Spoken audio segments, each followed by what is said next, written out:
Alright, what's up guys? Welcome back to another video. This is Hobby Talk Army, and today we're going to go over my RX conversion that I did. So if you follow me on my Instagram, you will have seen the photos of that already. And if you haven't, well, go follow my Instagram. I post a lot of things on there that you won't see on YouTube. Mainly just like you'll see it first over there. So let's get right into this bad boy. We're gonna weigh what I took off. I have the weight of what I added in the PLA from my printer, and then we'll go over what I like, what I dislike, what I'm gonna continue to change, how I did it, things like that. So let's jump right into this bad boy. All right, first off, let's just weigh what we took off first in grams, just so you get an idea of how much we removed, and that's including hardware, washers, the top deck, things like that. Let's see here. Okay, so we'll start with these small pieces. Just the battery, posts, the tray, and the top deck. So about 36 grams is what we removed, and then what I added on there was I had to make my own little lipo bracket, and I'll show you where that goes in a second. And then since the transmission, we flipped it around 180 degrees, I was able to make a ESC mount, and the total in PLA is about 6 grams. So, oh, it looks like it shifted to 32. Let's check that again. 34. This is not a great scale, it's for shipping, but okay, so roughly 30 grams, let's say, and then I added 6. So let's say about 25 grams is lighter, and yeah, so not too bad. I think that helps out a little bit because these RX chassis are pretty heavy anyways. So now let's get right into how I did it, okay? Okay. Obviously, flip the transmission 180 degrees. It bolts right in. Didn't have to raise it, didn't have to do anything there. You are going to have to move the motor mount with the 3 screws right here all the way to the top. Highest position you can go. That way it clears the battery sliding underneath. You cannot run this bracket on the rear. You need something like this. I was able to 3D print one, super simple. I'll get into that later. ESC placement, same thing. Had to 3D print a little flat piece that bolted on to the original mounting location on the trans for the top deck. Then, the rear uprights, this is the other side. I had to flip them around 180 degrees to bring the top arm away from where the spur gear is. So this one was on that side, that one was on this side. Just an easy flip. It does mess with your camber degrees just a little bit, so you have to adjust that. And that's because, or another reason why you have to flip it is because the mounting location on the shock tower is farther forward now. So you get this really crazy angle. Let's see, I'll show you. Really crazy angle like this with the upper arm, and you don't want that because it gets way too close to the spur gear and you'll have contact. In addition to flipping those uprights, you have to space out the shocks. So added about an 8mm spacer up top, 6mm spacer on the bottom, had to run a longer ball stud on the bottom arm and to get that all to clear. Other than that, it just bolts right in. So, flip these, flip this, raise this, custom bracket, ESC mount, and space out the shocks. And that brings it all in the center, and that's how I did it. This goes in here, like that. Pros and cons. First, let's talk about the cons. You're not running an upper deck. So to me, that's a pro because it gives you more flex, but to a lot, it could be a con. So as a con with no upper deck, every hit that you take, every time you hit boost, the lower deck is going to absorb all of that. So if you take a hard hit, you're probably more prone to snapping your lower deck.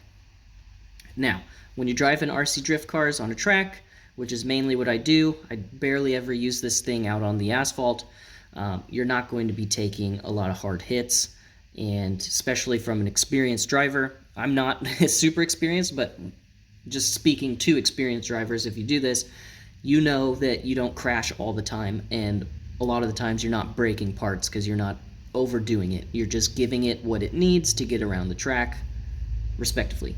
So, the upper deck being gone can be a con. The other con, to me personally, because I've never driven a linear setup and a mid-motor setup, it was hard to get used to for about 45 minutes. But once I found the sweet spot, it was amazing. And I'll talk about that in the pros. But as a con, it did take me some time to adjust and learn the car. It wasn't a quick fix, flip everything around, oh my gosh, this car is amazing type deal. But after about 45 minutes, that's how I felt about it. It was amazing. So, another con would be if you don't have a 3D printer, you're not going to be able to just whip this up right out of the bat. You're going to have to MacGyver something to hold your battery there because, like I previously stated, this original mount does not fit under the motor mount here, as well as the ESC. If you don't mount it back here with a 3D printed piece or a carbon piece or a piece of plastic that you had lying around, you drill some holes in it. If you don't do that, then your ESC is probably going to be up here or even farther, and you're going to have to figure that out because there's no upper deck. So those kind of go hand in hand. Not having the upper deck gives you less places to mount your gyro, ESC, and your receiver. So I think that's the only cons I could really come up with, because other than that, I have a lot of pros. So pros, if you do have a 3D printer, this was really easy. Just measured a couple hole placements, made a couple parts. That part only took me like an hour. And I'm pretty experienced in 3D printing and measuring and drawing and CAD and stuff like that. So if you're well versed in those areas, very simple. Another pro, having it all centered, and once I did find the sweet spot, amazing driving. It was way different than the RX because your weight is centered, so it felt more controllable. So I think that's a good word, is it felt controlled, it felt stable, it didn't feel like the rear end was just on ice sliding around, and yeah, I felt like I had more steering control rather than just all on the throttle. So some guys like it where it's just all throttle based and less steering, but for me, typically I like, I'm starting to like more now, being able to actually steer and being able to hit my boost and not spin out of control. Because when it was set up as an R chassis, I would say I was at full lock, I'd hit boost, and it felt like the rear was just floating around and it was hard to control. Having it set up like this, pro from that is that when I'm in full lock and I hit boost, I feel like it actually squats more and it carries the line that I was at. I could even, if I hit boost right after I threw it, I could scoot the car backwards on the track until it was just scraping the bumper on the edge of the wall, and then I could get out of boost and continue my drift. So that was definitely a pro. I'm going to put up on the screen the results from a corner balance. Shout out to Sterling. Thank you very much for bringing that in. It was really cool to see this on the scale, and a big pro from that was that I went from about 70% rear, 30% front to about 65% rear and 35% front. So we did move a lot of the weight more in the middle, and then I also had a perfect, or really close to perfect, 50% left and right. So that's proof that the weight did shift a lot and is going to make the driving a lot different. Let's talk about the Pro with the top deck. With these RX chassis, the deck is very stiff to begin with. And with the upper deck on there, it is like so stiff. It doesn't flex at all. So I'm going to try and flex this for you so you can see it. Okay, you see that?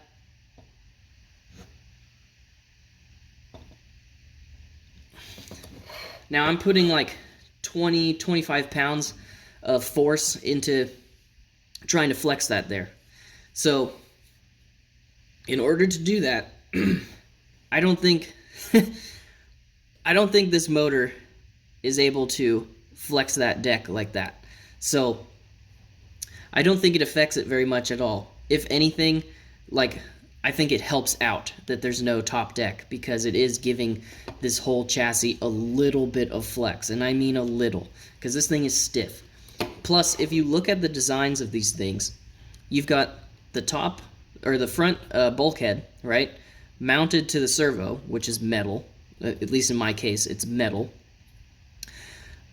Mounted to this aluminum mount right here. So this part to this part is completely braced. So that's not going to flex at all, okay?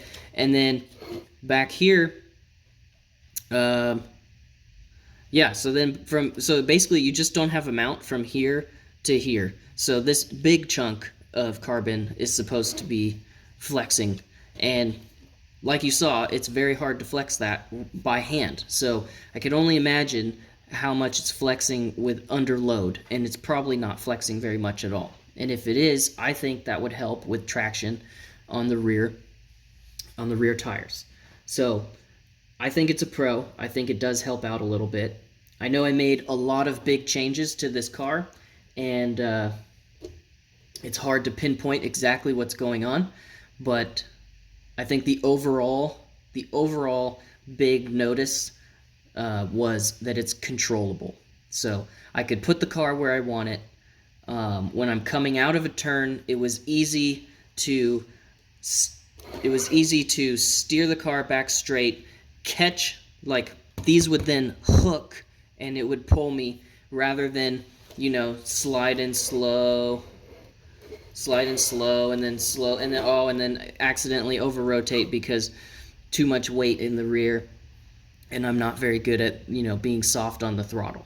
So if you are extremely good on the throttle, probably having a rear bias chassis or an R motor chassis is, you know, it's your thing.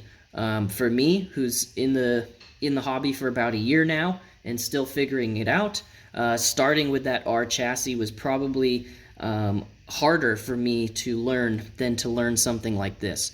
So I'm actually pretty stoked that this transmission just flips around 180 degrees and that I could do this and get it working with a couple printed parts. Alright, so just briefly I'm going to touch on what I want to change here based on too much grip. So now that we've moved everything centered and in front of the axle, I feel like I have insane amounts of grip. And on my previous setup in the rear, and I didn't change the toe settings, I had put like 2 to 3 degrees toe in and got this arm really close to the deck so that the trailing angle was inward, and that helped out with the grip on the R version.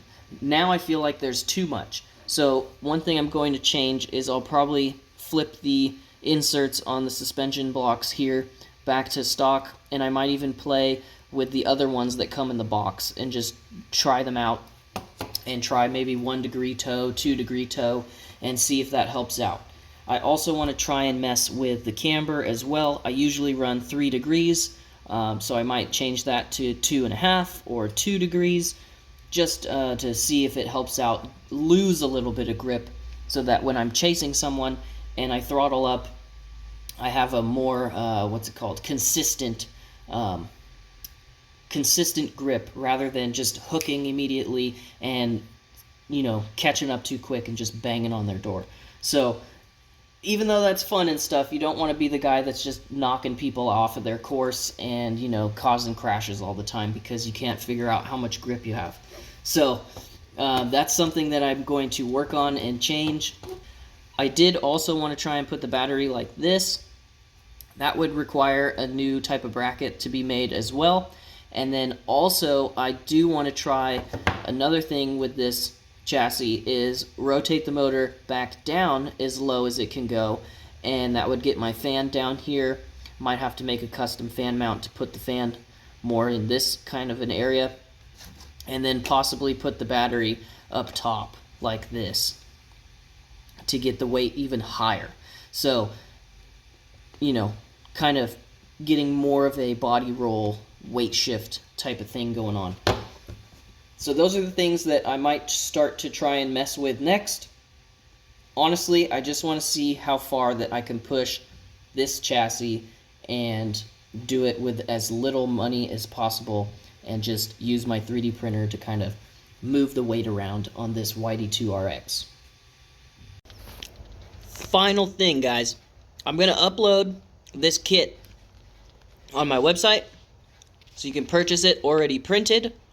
And then I am also working on an account on myminifactory.com where you can download the files that I create for these kits.